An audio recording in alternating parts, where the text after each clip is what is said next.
le temps ne peut suspendre son vol. Aujourd'hui, vous avez visite du Premier ministre à Kaolack. Parce qu'il a été quand même question d'une promesse de 181 milliards. L'argent là est où? Il demande au ministre des Finances de presser le pas. Il faut d'abord payer les salaires.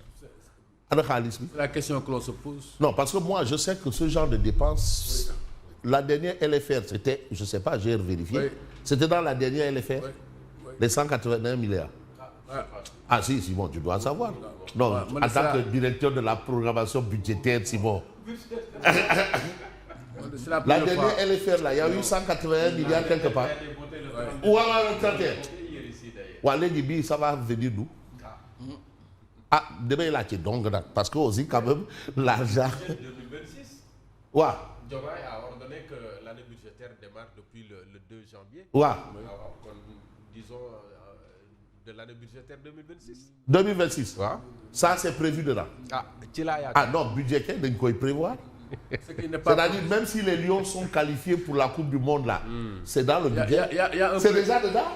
Mais après, toujours, on peut faire des arrangements et puis faire voter des lois RFR. Mais non, mais donc, on va reporter la campagne de commercialisation. Ah non, du tout. Ah, waouh. Ah, waouh. Parce que ça, comme c'est tigi-tigi, ken. Tout de suite, ça, ah, waouh. Tout de suite, immédiatement. Wow. Ce qui n'est pas planifié ne peut pas être programmé. Ce qui n'est pas planifié ne peut pas être programmé. Tchoum. Ce qui n'est pas programmé. Non, ce qui n'est pas programmé ne peut pas être budgétisé. C'est un principe. Non, mais peut-être dans le budget de 2026. Hein. Bon, de toutes les façons, vous avez visité du Premier ministre à Kaolack. C'est le bassin arachidier. Cette localité, je l'affectionne. Kaolack. C'est vraiment le poumon du Sénégal, Kaolack. Après, tu as le Baol. Ça, c'est des localités vraiment, tu sens que tu es dans le Sénégal. Hein, Kaolack, hein, de Mbedekhoun, en passant par Sibassor, Kabatoki. Tu vas là-bas à Wakumbune, tout ce que tu veux. Face au désarroi des paysans, mais Pros, Sonko liste ses promesses, c'est bien, c'est possessif, non? SES, possessif, c'est pas démonstratif. Ses promesses à la place des solutions.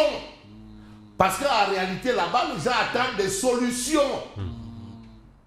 Vous dites c'est possessif. C'est possessif. Possessif, SES. Mais possesseur aussi. Possesseur. Possesseur, parce qu'il tient vraiment à ses promesses. À ses promesses. On dirait qu'il n'a que ses promesses. Non, et il tient à ses promesses. Dès qu'il y a le monde, il y a le mind. Quand il promet, il sait. Non, il tient à ses promesses. Bon,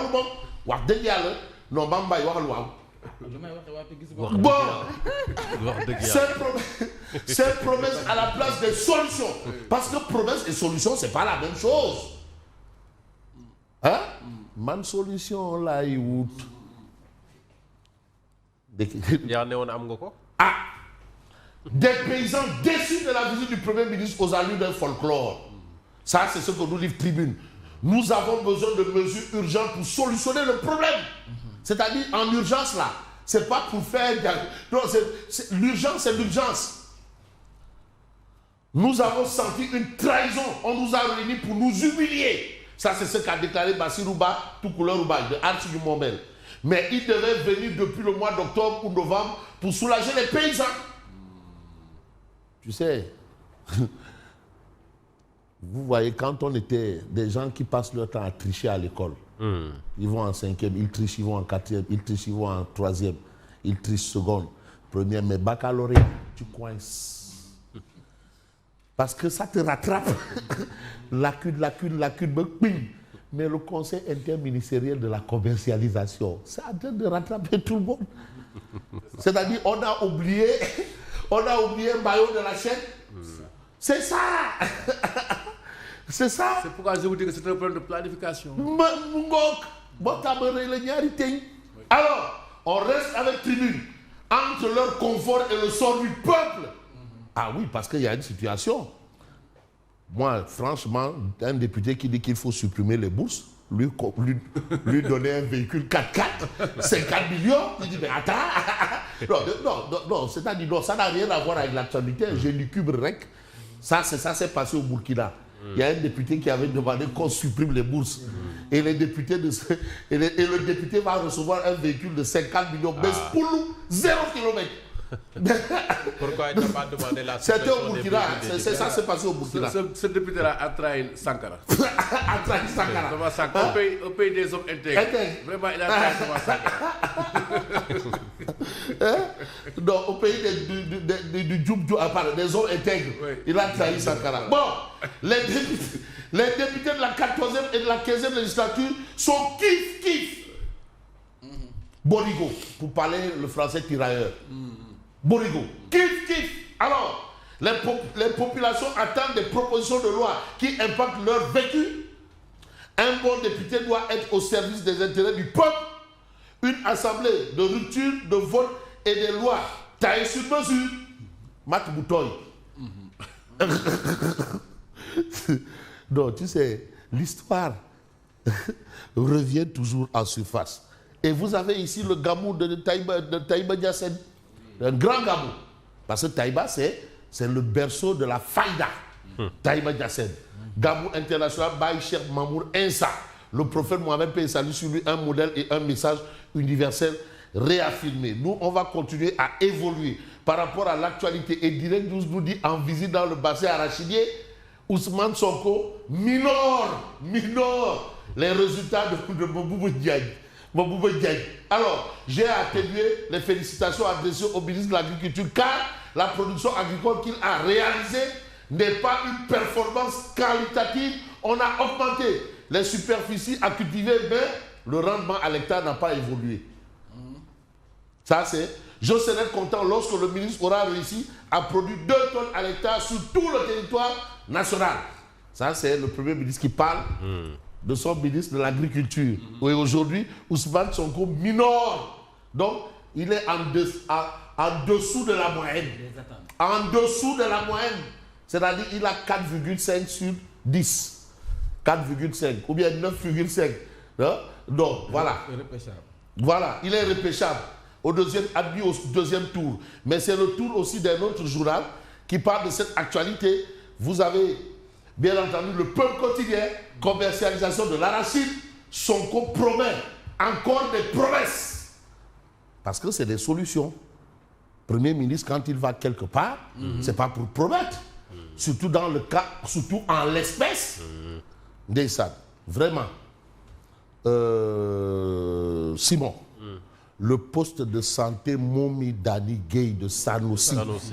C'est le seul village où Cheikh Ahmadou Bamba a fait près d'une vingtaine de jours. Sanoussi qui polarise combien de villages? Mais un nombre de villages, c'est pas important. 60 ou quelque chose comme ça.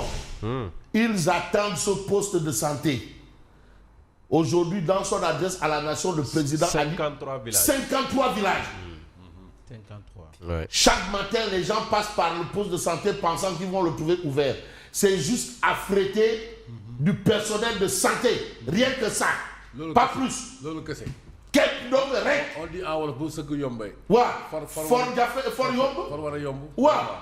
te donne gratos. Oui.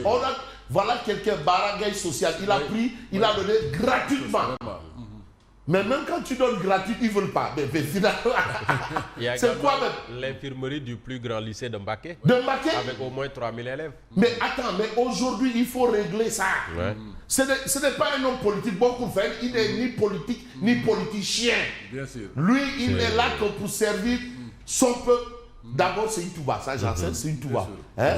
C'est Itouba. Pour servir, c'est Itouba. Voilà. Et servir le Sénégal. Point.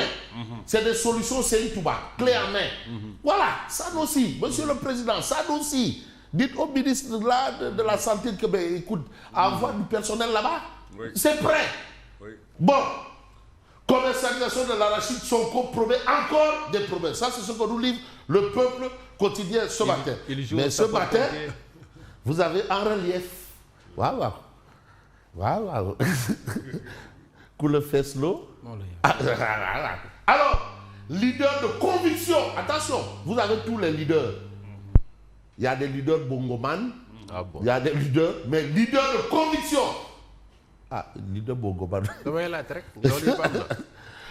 Ouais, tu sais, Abdou Nguer, il a dit que maintenant, non, tu as voulu sous-entendre que alors, Bougane Gueye Dany, l'homme de l'année 2025.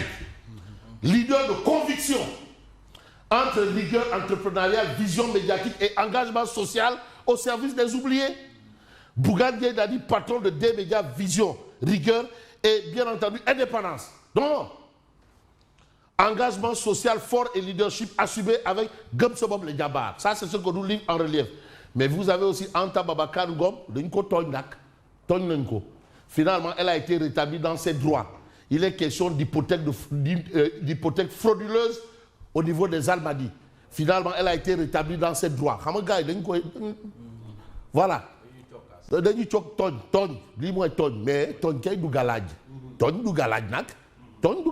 Voilà la situation. Et vous avez en révélation qui en parle, tentative de spoliation de son immeuble de 4 milliards.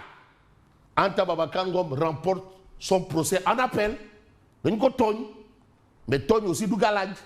Voilà pourquoi, voilà ceux qui ont essayé, ils auront peut-être de quoi d'étaler avec la queue entre les jambes. Alors, nous, on ne va pas faire des enjambées, on va voir les échos. Demande de liberté provisoire. Encore une victoire judiciaire de la famille de Badiabal. La chambre d'accusation financière infirme l'ordonnance du juge. Elle ordonne l'assignation à résidence et le bracelet électronique pour Mabintou et Mohamed.